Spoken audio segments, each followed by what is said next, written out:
Hello and welcome to Oscar Mike Radio. My name is Travis, Marine Corps veteran and your host. Oscar Mike Radio is co-produced with Sinister One Productions. What's your podcast doing? I want to thank my sponsors, Joyce Asac of Asac Real Estate, Danielle Rocco with Echo 6 Creations, and my supporters, Cason Shaving Company, Exceptional Parent Magazine, and Fight Camp. Be your strongest combination. So I'm just going to call this now. This is we're right after 10 years, episode 500. We're starting off hot. And I always enjoy talking to Air Force veterans. And they get their, we kid them a whole lot. We make fun of them. We give them some, grief. But I joined the Marine Corps from an Air Force town. So it's really kind of funny how that worked out.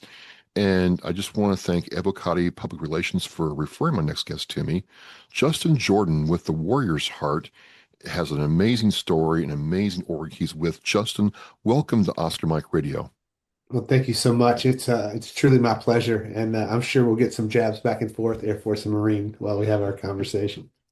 Oh yeah, I got plenty of it. I went to this I think it's Andrews in California, and I'm like, wow, this is how the other half lives. I mean, there was like, cloth napkins on the chow hall. It was a different world. And I joined out of Shreveport Bossier.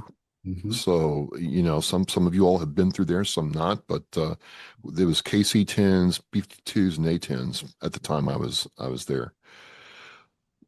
So you have a very interesting story. You joined fairly young at 19, and you do a lot of different things in the Air Force. What was that like going through that part of your life, Justin? Well, it was interesting. I come from a small town, um, Henderson, Kentucky. So I grew up kind of in the 1900s, as they say. I'm an old guy now, so and I wanted to get out of that small town, and the military represented a way to do that and travel the world and get my education paid for. My parents are both teachers, so and I can remember vividly my dad, who was an administrator, he was a principal. He said, college isn't for everyone, son. um, and I tried community college, it didn't work. I just, man, and then I said, hey, let's go. I just really fell in love with the Air Force. It was kind of by happenstance. I met the recruiters. I had taken the ASVAB from the Army. Didn't get a warm fuzzy. I was like, I don't know. I'm looking for something else. Coast Guard didn't seem interested, but the Air Force. I was drawn to them, their culture, and their business-like attitude, and and that kind of thing really helped me out to make that decision. And I'm glad I did. I spent 20 years in. Like you mentioned, I spent a lot of times doing different things in the Air Force. I was, If I may, it's yeah. really interesting because in the Marine Corps especially, if you're pretty much except for your B builds doing pretty much the same thing you went in when you signed Yeah. up. But it seemed like from learning about you that you've worn a lot of different hats in the Air Force. Was that by design or just the flexibility the Air Force had to allow you to pursue different career paths?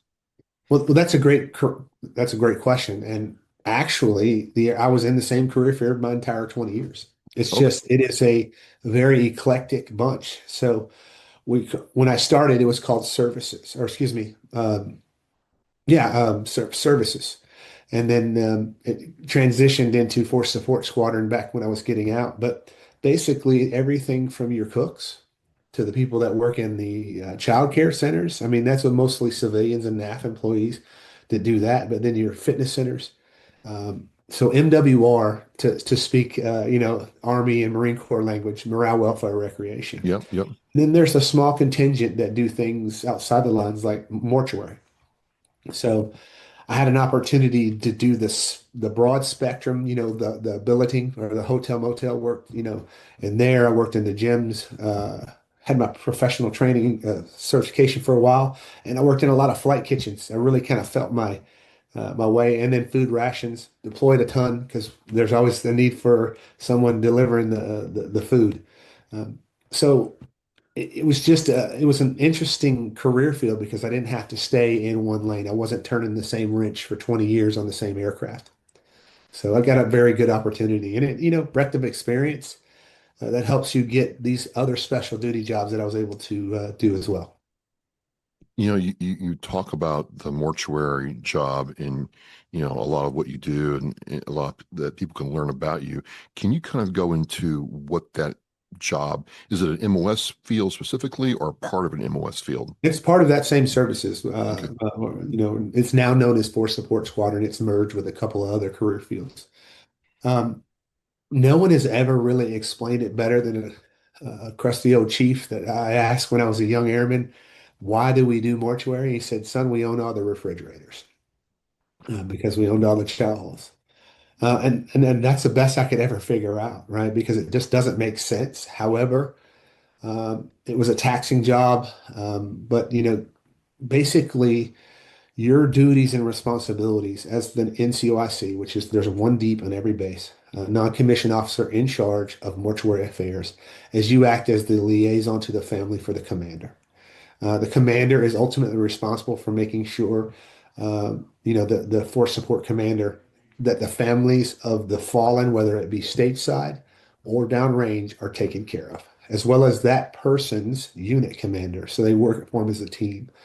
So basically, you're the commander's eyes and ears in every step of the process. From point of death, sometimes you go to the site to remains inspections at the funeral home of choice for the family. We're assigning different caseworkers, like your summary courts officers that will handle property and things like that, as well as benefits administrators that will go through their benefits with them. You are the liaison, the family. You are the person that goes with the family, and you view all of these things. You make sure that the contractors that are doing the embalming are doing it by Air Force specs. You're making sure that the coroners in the local area are doing the autopsies. So in that process, you get very invested in the family. You get very invested in the dignity and respect of the fallen's airman, soldier, Marine. I've done them all. You Wow. know, it's and you grieve without grieving. That makes sense because you can't. Another human can't see another human lose their life and not grieve in a certain way. Whether you knew them or not, you can put it in a special place, but it will catch up to you, in my opinion. Let me clarify this. So you're not only dealing with, I don't want to assume, it's not just combat related deaths. You're dealing with other types of civilian because there's a couple of Marines that I buried in Yuma and they didn't die in combat, but they Yep, they they didn't die in the job either. And so you handled those as well. absolutely. Matter of fact, probably 90% of my caseload were those type of cases. Um, and the ones that are unexpected those are the ones that get you, right? Um, um, I've done my share of combat related as well. I've been downranging, done mortuary, I've done it all. And the ones that really got me because I say not to lessen the sacrifice because I would never say that. But what I'm saying is the ones that got me were the ones where the families and they were riding a motorcycle and they were doing everything right and somebody cut them off Yeah. and or man they drowned on TDY or their vacation or just a stupid freak accident and then the countless amount of suicides. Um, just things that don't make sense, then you're also stuck in this grieving process. You're working with a family and you're stoic. You cannot show emotion, or you're not supposed to, right? But we are emotional creatures. So, um, yeah, it's a unique um, job.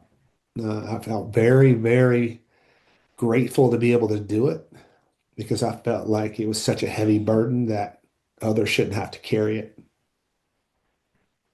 I can see it in your eyes and I'm listening to you, and I have to think this is the interesting thing about what people in the military do. Now, maybe you never flew an aircraft, maybe you never dropped a bomb, maybe you never fired your M16 in aggression, but the your service had a cost to it, didn't it, Justin? It did. It really did. It cost me my mental health. It really, um, I was diagnosed after probably 6 straight years of doing mortuary. Keep in mind, I was in for 20 years and I did mortuary for 6 or 7 years straight at one base and in different deployed locations, so sporadically after that. And man, I would find myself struggling with crippling anxiety, dissociative spells. And if you're not familiar with the dissociative spell, it's I would lose time.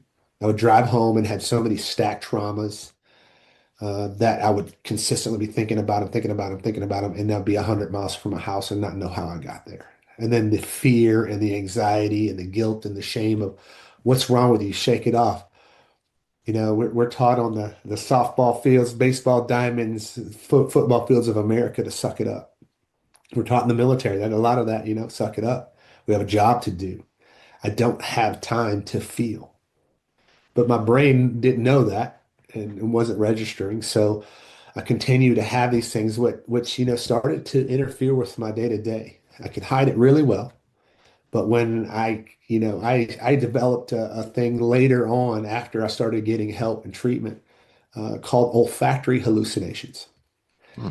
I would smell anytime I had my ABUs at the time on, which was the Airman Battle uniform, the gray one you might remember. Anytime I had that uniform on, I would smell bodies, and you couldn't tell me anything different. So then that process of just white knuckling your day, it would be to the point of nausea, where I would actually, have to go and vomit in the bathroom. And then my chief and them are like, dude, what's going on with you? Why are you not at formation? Why are you not in uniform? Why all of these things? I was a senior non-commissioned officer and I'm not acting like it on the surface, right? I'm missing formations. I'm doing these things all because I'm trying to just not feel this way and trying to white knuckle it. And your brain don't care. Your brain is going to, it's going to override all common sense and all of the things. So then it's looked at as behavioral, right? We can't see the injuries that I have, but I can see that you're not wearing a uniform and you're a senior non-commissioned officer and you're supposed to be setting the example. So then I finally just said, "Hey, I need help. I can't do this on my own." And luckily, I'll give all the credit to the Air Force because they supported me. They allowed me to be the first active duty member to serve alongside with the post-traumatic stress service animal in 2010. Really? They, yeah, they allowed me to um, really kind of lean into it and say, "Hey, we're going to do something about this. It shouldn't be shameful." I just had some great commanders. Colonel Burrell at the time, who was my commander, really leaned into it and said, "Hey, man, whatever you need, because your service has value." And I had never experienced that level of support, so I really didn't know how to act. So they started letting me wear my uniform, PT uniform, to work. Um, but that's when the talking around the water cooler in the office. What's this Joe do? Why does he get to all of that kind of stuff when they don't know or understand? And of course, my commander's not going to come out and say, "Hey, I've given him a waiver to be able to wear his PT gear all day. He's dealing with some things." They're not going to ask that question, but they are going to stand around the water cooler and you get stopped getting invited to the things. And eventually it led to me just being asked to work from home while I was going through my med board in the last year of my service, which was a gut punch. Hmm. So I went from super supportive to just, "Hey, can you just work from home?" And being a Marine, that don't happen, No. right? So yeah, I lost my identity really quickly. I had about a year to think about man, what do I do? And you want to talk about suicidal ideations. And, I'm going through a process of mental health cognitive breakdown, and I've been asked to be isolated from my team. Um, so it was a scary time. And thank God I have a beautiful wife who's also in the military and going through her own medical board, Shar. And we've been married. This July will be 28 years. What? Yeah.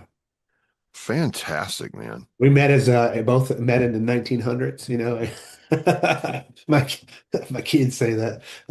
By the way, my kids are 31 and 26, so they're not kids anymore. I got grandchildren now, but You it's don't look a day over 28. come on, thanks. I appreciate it, man. I do a lot of we do, I do a lot of the holistic stuff and try to stay mind, body, spirit. That's part of the healing, right? Moving past it or moving through it. I believe that you never get over it, right? I still have my days. My boss will tell you it's a struggle to keep me employed sometimes. It really is because I still have, I'm still 90% and I struggle. But what I do it transitions really well at Warriors Heart because I get it. I've been there. Those guys that come through the gates and they need help. I've walked that path. So when I tell them what I did or what I've done in the military, they're like, "Oh, okay." Automatic credibility. Like they're like, "Oh, this dude, he gets it." Right? So I have to sit there and like, "Oh, this is just some behavioral health exec doesn't understand me." No, man. I've been there. I've been to treatment. I've done it all, right? I get it. So, Well, I wanted to ask you, not only you going through this major transition in your life mhm. during this time, we're going back to 2012, 2013. You also write the book, And Then I Cried, Stories of a Mortuary NCO. Was did the book a catalyst for healing? Was it like, hey, I know I'm leaving the service. I'm going to write this now. How, how the book, how did the book figure into, what you did, Justin? That's a great question. So actually, I went in 2011. I went to treatment for post-traumatic stress. I went to an inpatient treatment without my dog, and there I found. I mean, it was more of a punitive program, like the most behavioral health settings, right? Lockdown, no single file lines to lunch. It didn't feel like help. It felt like jail. But I found there a counselor that tapped into something in me. And writing was because one of our assignments on a day-to-day basis was um, basically to write down your traumas. And we would sit down in a group every day and read it. We had to handwrite them. She wanted you to feel it, right? So everybody go around the room and they'd read their stories, and it was just different variations of the same trauma. Typically, I would have a different one every day. It was cathartic for me because it was like, I don't have to carry this alone. It's out there. And then, but I never felt worthy of those traumas because I wasn't, like you mentioned, I wasn't a door kicker, man. I didn't take any bullets. The places I deployed to had, McDonald's and I've deployed to a bunch of different places, but man, I was at Kobar and all of these other places, but man, I wasn't in the fight, so I didn't deserve to have PTSD. Saying that out loud now is so absurd, right? So finding writing gave me some relief that I hadn't experienced yet. And I was trying to find everything that wasn't pills because of what I've so many overdoses, Yep. what I've seen, so many alcoholics, so many, in my time being mortuary, I didn't want to be any part of that. So I was always very med adverse. So I said, all right, writing my stories helps me. It feels like help, even for a moment, right? So I wanted more of that. On my way out, that therapist stopped me and she said, "Hey, man, I know you're going through a tough transition at home, being, kind of asked to work from home and different things, but could you spend that time writing?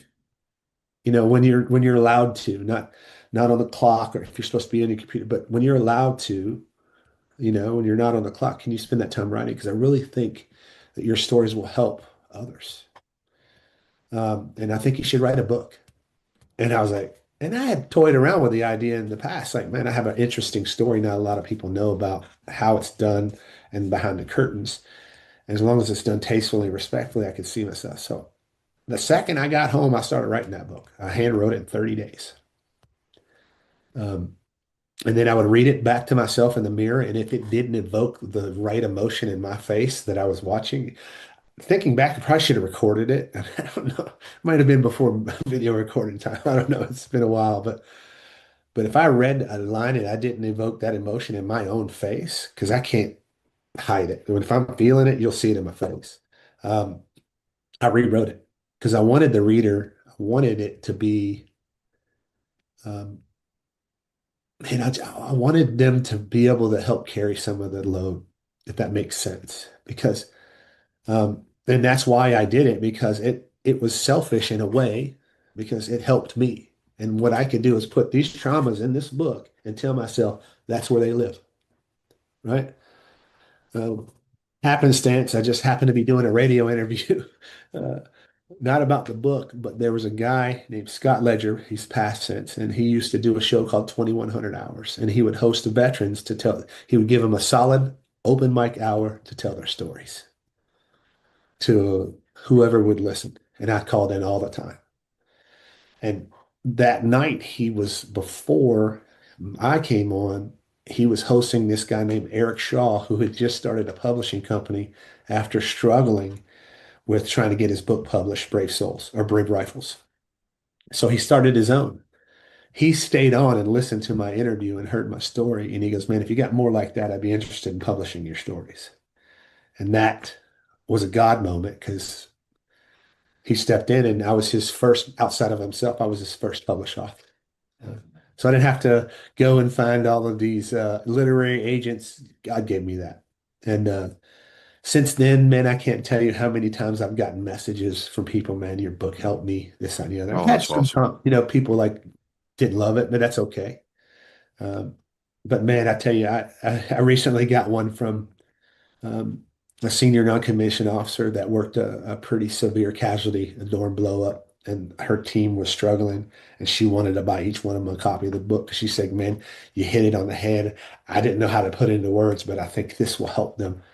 And man, it just warms my soul that, since I published in 2012, right before I got out of the service, and that it's still helping people. It really makes me smile. I don't talk about it a lot anymore because it's taken its own life. So thank you for allowing me to share that part of my story because uh, I've kind of, to be honest with you, I've kind of moved past the book stage. I mean, it's still out there and available, but I don't actively market it anymore because it's taken its own life. So. Well, it's just I've talked to other veterans who have written their stories, whether it's about their PTS journey, their post-transition journey, any aspect of their veteran service. And looking at, the composition of the book, I'm like, it almost seemed like this is your goodbye to the Air Force. Nothing negative, but hey, Mhm. I'm like you said, you put your Air Force experience in this book, and we're moving on to another chapter. This is back in 2013. Now it's Mhm. 2026. So time has passed. Yeah. What was the last, before we get into Warrior's Heart, I really want to get into that, but what Yeah. was the last 10, 13 years like getting to, before we get to Warrior's Heart? Well, I can tell you that the transition is extremely hard from military to civilian life. Yeah. Before I started working at Warriors Heart, I had 7 different jobs. I would either get in my own way and then add struggling with a mental health issue like post-traumatic stress disorder, major depressive, all the things that I have. Um, and then all the aches and pains of 20 years in service, and trying to go from, because the last duty I had, I worked at the Air Force headquarters level for the Inspector General of the Air Force. So I had a really high special duty job, one deep. Nobody else in my career field had this job. Going from that real big jobs to, hey, here's your bag of pills at the VA. Come see us in 3 months. So at first I was like, hey, I'm leaning into this. I'm going to go fishing. I have a retirement because I was able to get to 20. I'm medically retired after 20, so I'm one of those concurrent receipt veterans that gets both retirement and VA disability. So I was able to go, I'm going to go fishing, but man, you can only go fishing so many times. And it got to a point where, I look back and laugh now, but it was a big part of my day. Like, it was weird. I would look forward to the mailman coming every day. Yes. And if there wasn't mail or he didn't come, I had the worst day.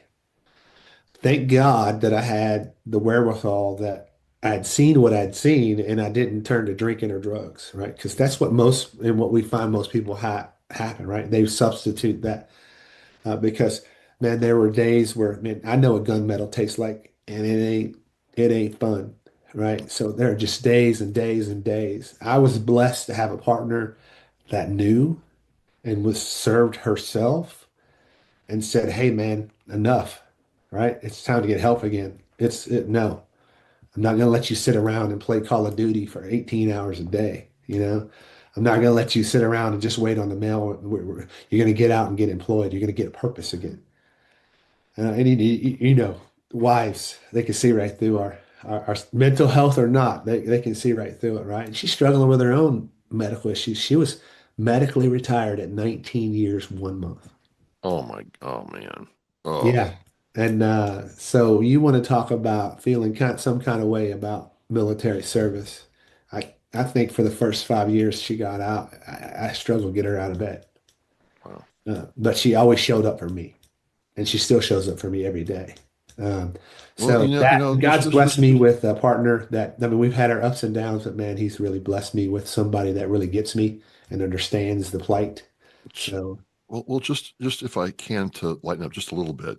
Every time I'm divorced and mhm, happily divorced, and but every time I think, I'm in a pretty good place. I hear a story like yours. I'm like, what would that be like to have a true ride or die? yeah. And you guys had to, ride at dawn.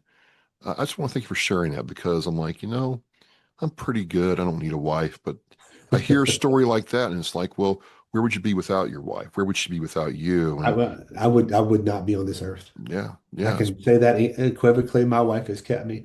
And the one thing I will share with you, there are days that I don't always feel that way. Oh, I'm Because sure. anytime you live with someone 28 years consecutively, you get on each 28 other. years. But I'm going to tell you this. I believe that a promise is a promise. Yeah. Now, we've been through some, I mean, the range of things that our marriage has seen and traversed is lengthy and long.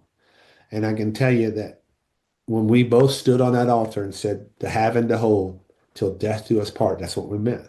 So these challenges financially, I mean, I've nearly gone bankrupt. There's been infidelity, you name it. We've been through it. And I'm going to tell you, we stuck by each other's side. And now that my children are grown, they, some of them still live with us, but, and we get to see our granddaughter every day because she lives with us as well. We have a unique opportunity to look back and see how blessed we really are because not everybody has been able to weather those struggles, and we really have. And I've learned that at Warrior's Heart. I've done more healing here as a staff member than any sessions I've ever done, any type of stuff. That just the professional development we do here, and the people that lead this place, our leadership, our founders just get it, Well, and they yeah, understand. tell me about Warrior's Heart because I look at it and I've seen a lot of nonprofits. I've seen a lot of, Mhm. third party service providers or VA approved service providers. Yeah, But I'm looking at it. It's in the San Antonio area of Texas.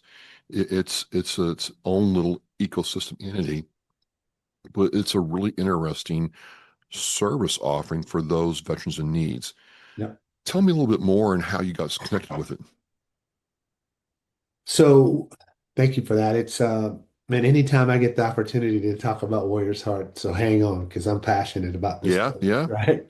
Um, Man, Warrior's Heart is a treatment center for drugs, alcohol, post-traumatic stress, any type of co-occurring psychological disorder that you might think. It's exclusive to the warrior population. Why is that different? Because a lot of the programs out there that treat warfighters are not exclusive. They have tracked programs and they may do several groups, but we are exclusive to that population. That's military, veterans, law enforcement, first responders. If you fit into those categories, you can come to and you're struggling with addiction and co-occurring psychological disorders, we can treat you. Um, but we don't do it like when I shared my experience, I went to a hospital. It was a behavioral health center. And I say punitive a lot because that's what a lot of those programs feel like because it's in a behavioral health center and they mean well, but it's a punitive type environment. This is this 543-acre ranch in Bandera, Texas. We've got exotic animals. Um, we not only have all the alphabet soup folks, doctors, nurses, and all of that stuff, but we also have uh, a model that's, scientifically works. We follow the steps, all of the things, right? But then they have periods of time where they get to decide. That is critical in a warrior's healing. Having some say so in your day, because these men and women have really big, giant jobs, right? And to take that away from them and say, hey, you don't have no say so in your day. Hey, right, we always say, right place, right uniform, be there, right? But in the afternoons, they get to choose from elective periods. We have a full metal shop, a full wood shop. They can interact with our canines in our canine academy. We have cooking with chef. We have fishing with two lakes here in Texas, and in Virginia at our Virginia campus, we have a 30-acre lake. Um, So, just we have a wood chop or a wood cutting elective, you name it. You can be engaged as much as you want. Art, we reinvested into an art building that's amazing because what we find in the arts is that's where the unspoken traumas come out. The things you can't talk about or you haven't shared, those complex issues come out in the painting. And we've had some amazing art pieces come out of here. So in the afternoons from 1 to 5, they get to choose where they're at and what they're doing, right? They'll sign up for different electives and it keeps them engaged. And then the evenings, so mornings are like group therapies and different movement-based type things. Yoga, mindfulness, nature walk. We have like 3.2 miles of nature trails on Warrior's Heart. Uh, and then they'll do the heavier groups, from 10 to noon. And then from 1 to 5, 1 to 5, they do the electives. And in the evening period, we work on more social things like your Warriors Anonymous or AA type led groups and things. They do get their phones when they're with us for after a 3 day like blackout period, where we can stabilize. Then they can every night from like 5 to 6 or somewhere around there, they can have their phones. And then on the weekends, we give them a little bit more grace on time so they can stay connected with their family. They can not miss that bill because that's what derails treatment a lot is folks, not being able to stay connected. Now, sometimes that's a double-edged sword where that could be a distraction, right? Yeah, So yeah. it's a limited amount of time, but they do have access to that. And they're around their brothers and sisters. So it's warriors healing warriors. That's our mission here. Um, Now, that doesn't mean that we don't have all the right therapists and all that because we do. We boast a very large clinical population that treats our warriors. And what's kind of unique and different, we're a 42-day minimum program. Most treatment centers are 28 days. I was going to say that seems long than Yeah, usual. it's what we found when we followed the normal, and the reason is, and the why there is most insurance pays on a 28-day cycle. Yeah. So that's why most programs are 28 days. And you get one therapist. So that's 4 iterations of one-on-one therapy while you're with them. We have 2 therapists per client. So we have a licensed chemical dependency counselor and a licensed professional counselor because we're going to work on both the traumas and the addiction while you're here. So they see each one of those once a week. They do small caseload groups. We cap our clinicians at clinician numbers. So that clinician, say he or she has 10 clients, they'll also do a small caseload group with those 10 clients. So they'll see each one of their counselors for up to 4 sessions a week. So that's go from a 4 iteration of treatment to a 24, plus all the other things that we do. Plus, not a lockdown. We don't take your belts. We don't take your shoes. Um, It we almost do seems like a really good job of a making more sure that you're well vetted before you come in here. it seems more human too. Like you're not being in prison because you're treated like you're a person. Well, and a warfighter, Yeah. not only because not or a police officer or that, because you deserve it. That's how you deserve to be treated, and that's what we believe. And everyone on our staff believes that. And if they don't, they weed themselves out pretty quickly because I'm going to tell you, um, our main goal is to make sure you're treated with dignity and respect at all times. This is not easy work. We're asking you to do some hard lifting while you're here. This is a training program. We're training confident, sober warriors. And during that time, like any selection or any Q course or whatever you go through, it's going to be hard times. And that doesn't escape us either. Guess what? Men and women get calls while they're here and they are going through divorce while they're in treatment. How do you handle that, right? Well, you're in the best place in the world to handle it because you have access to not only your peers, but you have access to the best clinicians in the country, in my opinion. So, we boast a really high rate of retention. Over 90% of the warriors that start our program complete our program. Now, just educate me here. What is your role with Warriors Heart, Justin? So I'm the special operations director. So my job here, I've held like we talked about in the Air Force. I've had many different roles here at Warriors Heart in the 9 years I've been here. Been here almost since we opened. I started in admissions as an advocate, then I became the admissions director did business development for a couple of years now. I do special operations.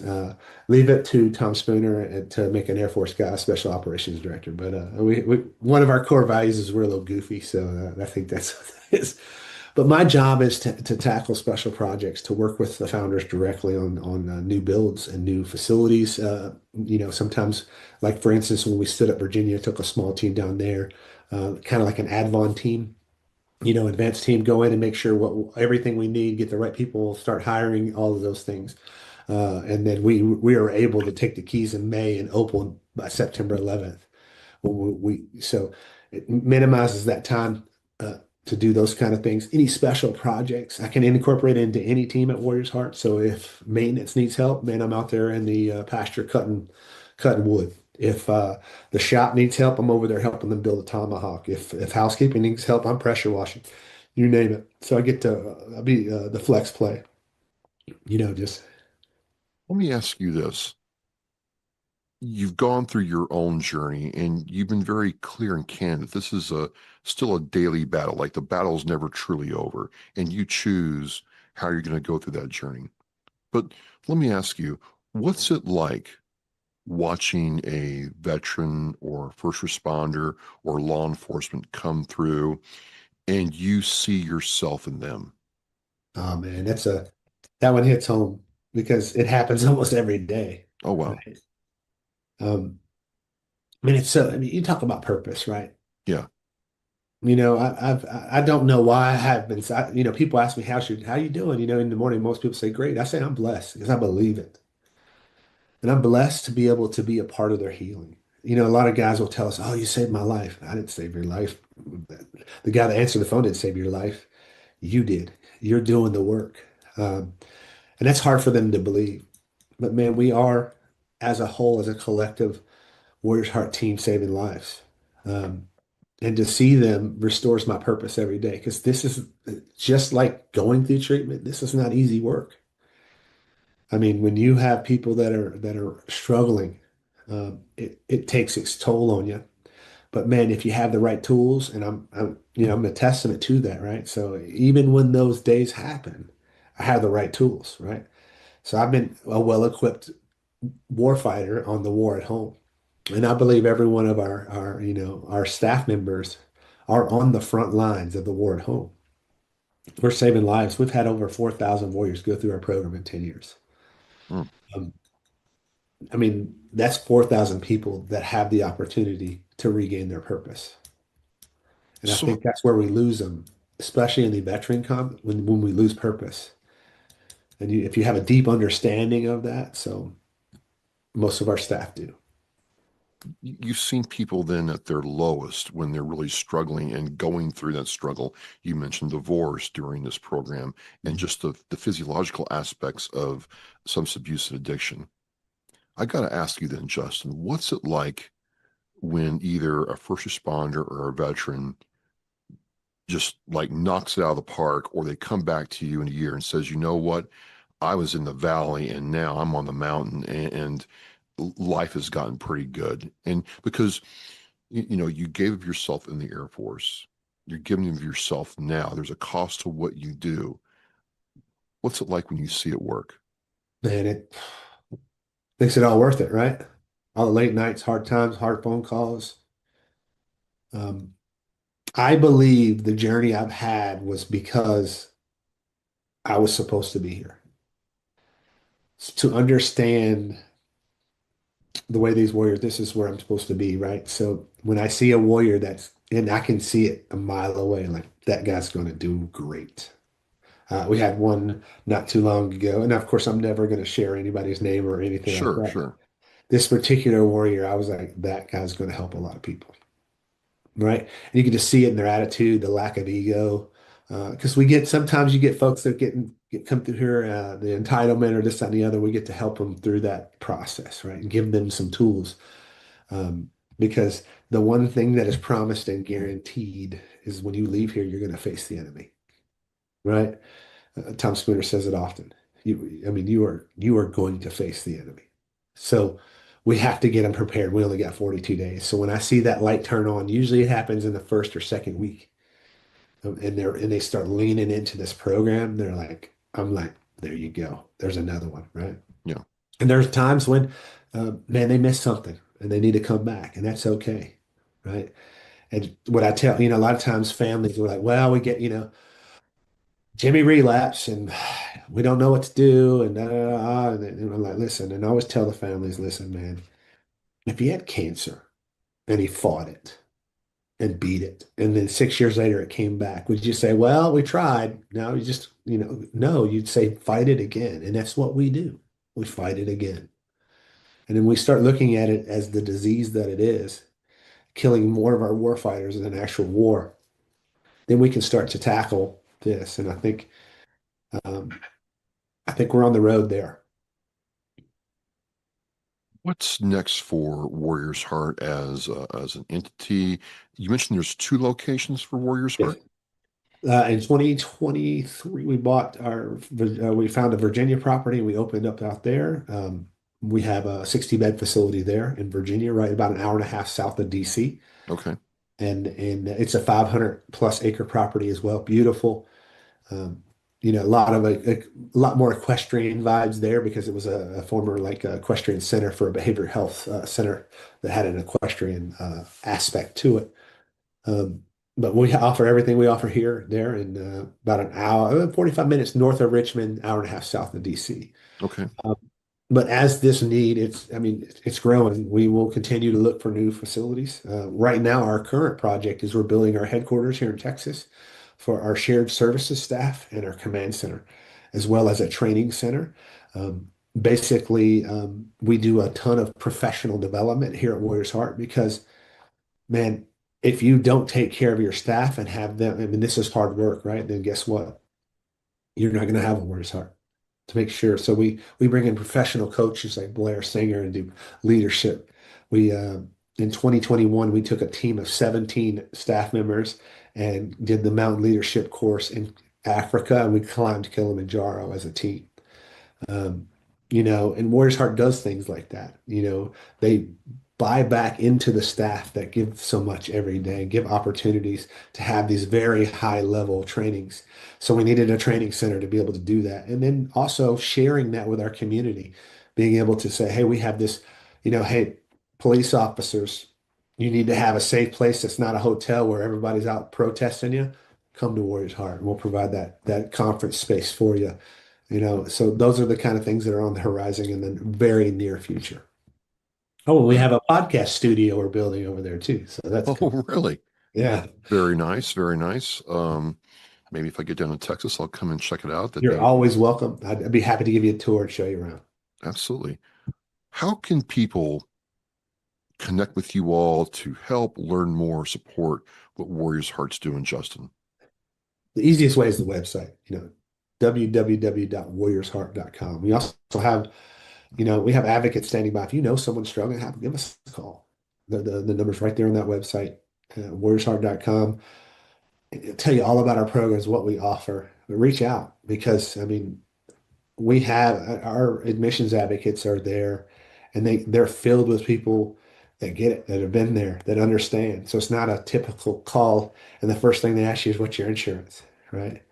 I mean, we do accept insurance and that's part of the conversation, but the first thing we say is what's going on? Yeah.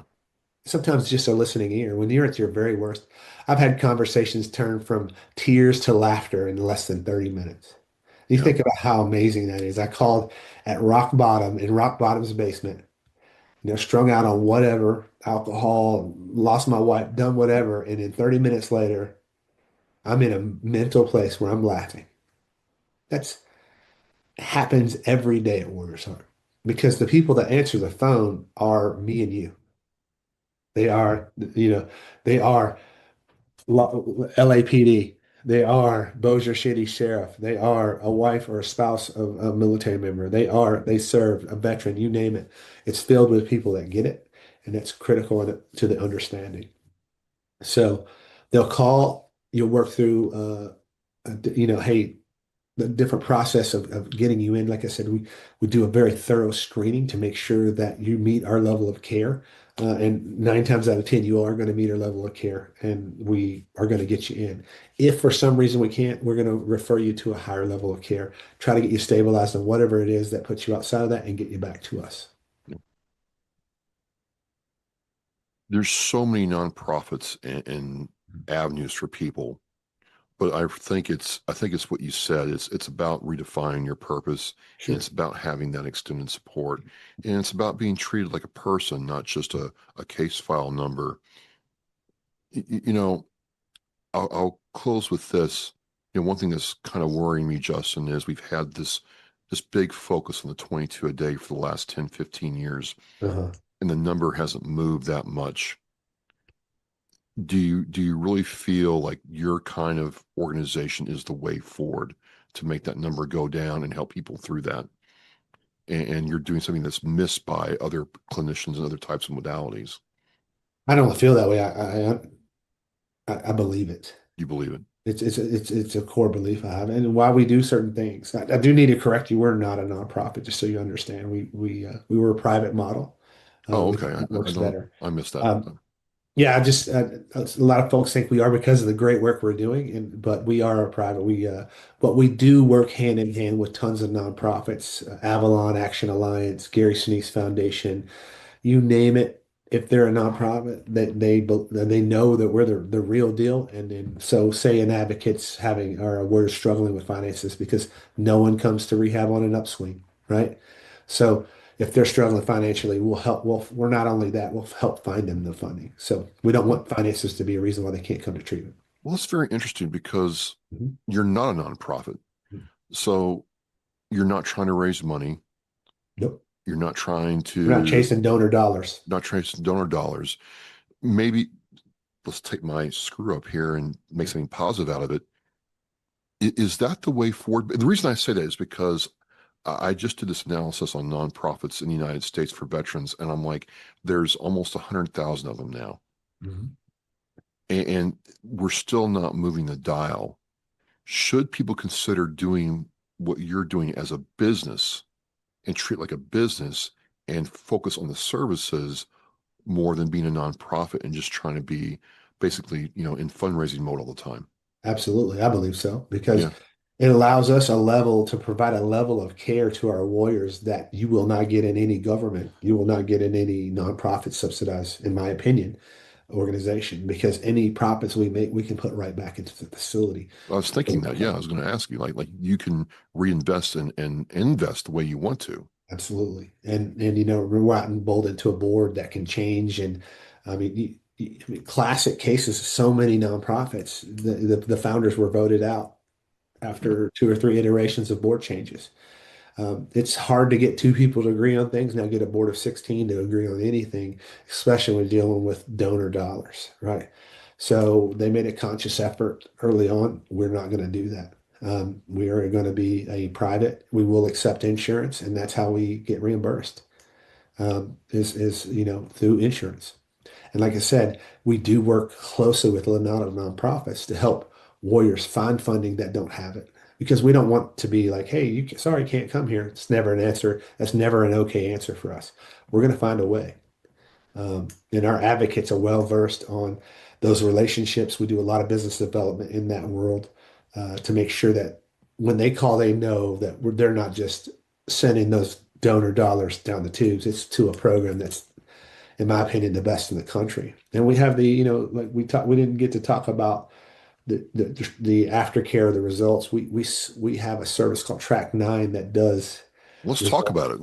Yeah, so Track 9 is a thing we subscribe to, and our warriors fill out surveys every day, and they're outcome measures because people are always, well, what's your rates of relapse? What's this? All of these things. They want hard numbers and data. So we did that, and there's over 200 companies that subscribe to this behavioral health centers, and we're in the top percentage all the time. We just got today got notification on our internal channels that three of our clinicians were recognized through the Track Now program as outstanding clinicians in the field. Um, so not only, so I love to beat my chest on that. It's because we have the data, and this year we're really working and to get into um, government making sure that, hey, when there's a conversation about behavioral health, in DC, we need to be part of that conversation. We need to be the subject matter expert because we believe our model is the best model. And not just for our program, because if other people start doing it this way, it only benefits the warfighter. It only benefits the first responder, the family members that are struggling with this disease of addiction and co-occurring psychological disorders. Well, it's really interesting because it's almost this hybrid approach where the nonprofit can support the veteran. You can, maintain your business purpose the way you want to, Mhm. but everybody wins because, again, the warfighter wins. And it's just, you're unique.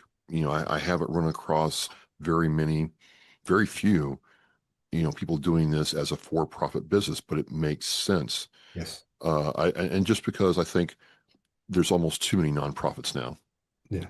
Well, That, the waters get really muddied, and like yep, there's a lot of great ones out there. Um, sure, there's ones above reproach. The Gary Sinise Foundation yep. strikes right off the top, probably best one I've ever worked with. Gary believes in us, he loves us, and he's, actually met with our founders. And we have the four most intelligent people I've met running this place, our founders, right? Uh, Everybody knows Tom Spooner, Delta Force operator. This is kind of vision, but Josh and Lisa Lannon, Lori Spooner, his wife, those four people, they don't just show up. They are here. They've invested in this place. They live in our community. Um, and they're talking to warriors every day. And man, I tell you, we're just so blessed to have leadership that allows us to be great, if that makes sense. It does. It does. um, and operate in a way that can be beneficial to our, do meaningful, impactful work, but also have a good time doing it. So and then just really being, um, man, they just created something. I get, like I said, I told you, I get passionate about it because I love I this. love it. I I love the love it. people I work with and for. So what's next for you personally, Justin? I mean, this organization is growing. It's in a really good place right now. You're very effective at what you do. Is there any other personal goal that you have at this stage of your life? Well, man, I recently started my own business on the side with my son. And for me, what would be great would be, no, I'm never leaving Warriors Heart until they drag me out of here. Right? This is my top one. But to see him be successful in that, he's struggled. He's struggled with addiction over his life, and he's 31 now, and he's getting his life back, and he's starting to. He just got laid off from his work, so I said, let's reinvest in him. So we started. He wanted to do a pressure washing business, so we started a pressure washing business, and I spent a lot of my weekends helping him get it right, and man, to see him be successful in that would be what's next for me. Uh, that would be that would be a great feather in the cap, for real. Well, there's nothing like a father getting to work with, think about it, used to be, you worked with your son, you worked with your dad all the time. Now it's a rare thing. So, I think you are blessed. Yeah, I am. And the cool thing is we bought a fire truck and we work out of that fire truck. We're a retired fire truck. So it's it's pretty cool. No, that's good marketing right there. It is, man. You show up, everybody shows up and say, "What's going on at Jimmy's house?" And you're like, they're just cleaning the driveway. Well, I want a fire truck. I'd pay for a fire truck to clean my I driveway. know. My wife Absolutely. said most men go through midlife crises and buy Corvettes. You bought a fire truck. You don't do anything halfway, Justin. So yeah, that would be to see him be successful would be a feather in the cap. But like I said, they're gonna have to drag me out of here because this is 7 miles from my house. I mean, I've been blessed in so many ways to be a part of this and to see so many lights turn back on. Man, it's just a blessing. It really is. Well, Justin, I want to thank you for talking with me. Look, ladies and gentlemen, a different kind of story, different kind of MOS. And it really, to me, Justin, it shows that sometimes, yeah, there's a cost to what we do in military service. And people don't see that cost. And you've taken what's happened to you and made it better for somebody else. And you said you served over 4,000 people in the last 10 years? In the last 10 years, there's been 4,000 warriors go through, over 4,000 warriors go through one of our campuses. The Well, majority being Texas because we've been here the longest, but sure. Virginia also has some of those. Just factoring in the a failure rate, if you will, or a non-completion rate, however you want to call it, that's still a lot of lives you've touched over the last 10 years. What's the ripple? Absolutely. I just would like to know in my mind as we leave, the ripple effect must be pretty strong. I believe so. Like Yeah. our goal. it's, our mission's Warriors Healing Warriors, but our vision is 1 million warriors home. Yeah. So we say, welcome home to every warrior that comes through the gates at all of our properties, because we believe that, right? Yeah. It's they've never truly gotten home yet. Sure. And this can be that place for them. So the ripple effect is because if you take, I've seen, I can't tell you how many stories like, hey, we've gotten on our alumni, we now have an alumni app and an alumni director. And they're like, hey, man, this person, and we have a channel that's like this person contacted us and said they're doing great. They're 2 years sober and they got their family back. Right. So that ripple right there is 3 to 4 plus any future generations that would have been snuffed out. Right. So we've had guys leave here and become the chief of police in their town. And I'm talking big cities, right? But we've had guys go and be SWAT captains, leave here and go. And we had one gentleman get promoted in the military while he was here. His commander flew down and promoted him, which just shows the buy-in from the military community, active duty. They believe in us. They want more places like this. They're clamoring for it. So, and we're going to be here to answer that call. Well, there you have it, ladies and gentlemen. Justin Jordan, Air Force veteran and now Special Operations Director for Warriors Heart in Texas and Virginia. I'll have all the links to Justin and his work and Warriors Heart in the Aspect Radio show post. And, Justin, I just want to say, what a great way to start, the weekend. What an uplifting conversation. I hope to meet you soon. Thank you so much. It was such a pleasure. Like I said, go find us, www.warriorsheart.com. And if you got any questions, give us a ring. We'd be happy to answer the call. Anthony B., this one was for you. Thank you very much for your support. I'm Travis with Oscar Mike Radio with my guest, Justin Jordan. We're Mission in Flight. We'll see you next time. Every generation, every sacrifice. Our nation's service members have stood up for our freedom, our families, and our future. Now it's our turn to stand up for them. This year, you can honor their service in a deeply personal way by sponsoring a $17 Veterans Wreath. Each wreath is more than a symbol. It's a heartfelt tribute to the heroes who served and to the families who carry their legacy. Visit wreathsacrossamerica.org to sponsor a wreath today. This isn't just a wreath. It's a personal gift to an American hero. Thank you for listening and watching Oscar Mike Radio, where our active duty service members and veterans are in action and the mission is in flight. Oscar Mike Radio is an oversized load Co-Sinister One production. If you are a veteran or know a veteran who needs help, please dial 988 and press 1 for the Veterans Crisis Line.